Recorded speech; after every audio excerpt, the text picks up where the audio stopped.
July 20, 2025. Another day in our glorious human experiment where chaos is the main course, irony is dessert, and the weather is somehow both biblical and bureaucratically delayed. Welcome to Klepper's Corner, today in the news. We've got it all today, folks. Wars raging, sanctions biting, typhoons spinning, and Trump suing people like it's a hobby.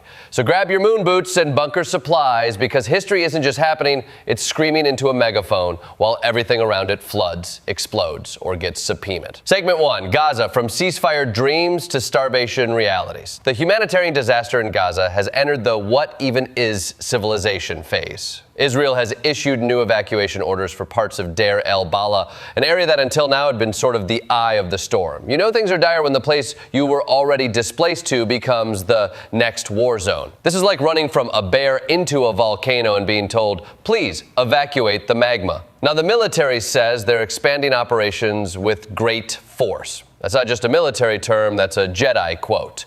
But there are real lives on the line. 50 hostages remain, with 20 reportedly still alive. So naturally, Israel decided, let's roll the dice. And if you're wondering how the food situation's going, spoiler, it's not.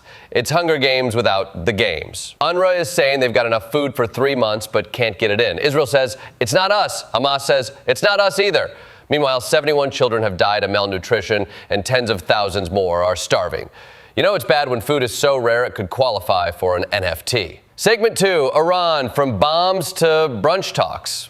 Let's talk about Iran, because when it comes to diplomacy, nothing says let's talk peace like airstrikes. In June, the U.S. bombed Iranian nuclear sites. Iran responded by launching missiles at U.S. forces in Qatar, which thankfully caused only minor damage, probably to someone's lunch.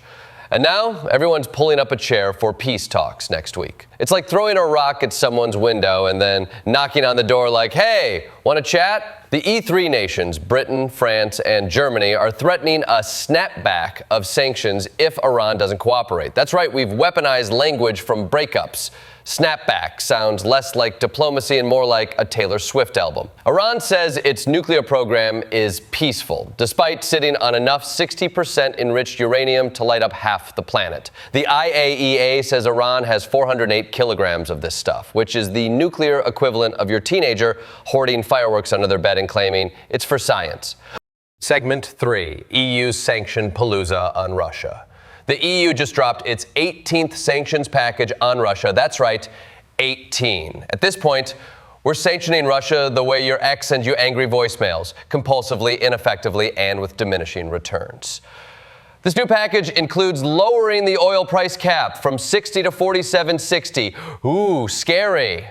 That's like telling your kid they're grounded from dessert, but they still get cake. Also included, bans on Nord Stream transactions and sanctions on Chinese companies, helping Russia skirt the rules, because nothing motivates compliance like telling China to stop being sneaky. But Russia isn't quaking. Medvedev basically gave the middle finger and said Russia would strike Ukraine harder. Meanwhile, India and China keep buying Russian oil like it's on Black Friday sale. And let's not forget, Europe's still importing diesel from India, which refines it from Russian oil. So yeah, sanctions are working in the way duct tape fixes a leaking dam. Segment 4, South Korea's week of water world. South Korea spent the last 5 days underwater. Torrential rain led to deadly landslides and flash floods, killing at least 14 people with 12 still missing. Thousands have been evacuated. This isn't a natural disaster, it's climate change's dress rehearsal.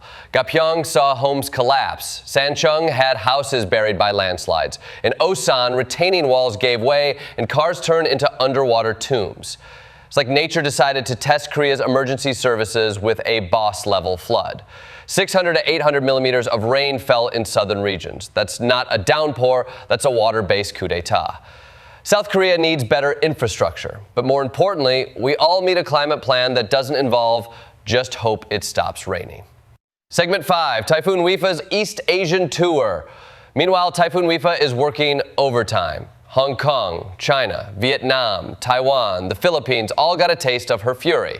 In Hong Kong, they issued their highest hurricane warning, grounded 400 flights, and closed Disneyland. That's right, when the mouse closes the gates, you know it's serious. Trees toppled, trains stopped, people ran for shelter. And the storm's not done, it's heading to Vietnam next. The Philippines already saw floods, landslides, and 370,000 people affected.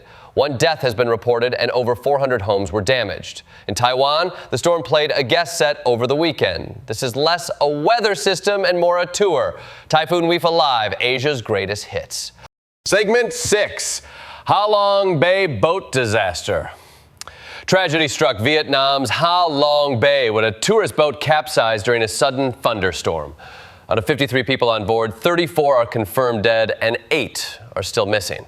But in a miracle moment, a 14-year-old boy survived for 4 hours trapped in the hull before being rescued. The storm was linked to the incoming Typhoon Wifa, so maybe someone should have canceled the scenic tour when clouds started screaming "doped." The passengers were mostly from Hanoi, including about 20 kids. This wasn't just tragic, it was criminally negligent. Segment 7, Trump v. Wall Street Journal, Epstein edition. And finally, let's end on something truly American, a $10 billion defamation lawsuit. Trump is suing Rupert Murdoch and the Wall Street Journal over an article about a creepy Epstein birthday book that allegedly featured a page signed by Trump. The page included a naked lady drawing and some text that makes happy birthday sound like a Bond villain's farewell. Trump says it's all fake. Not my words, not my drawings. I don't even use markers, which is almost believable because Trump's more of a Sharpie guy.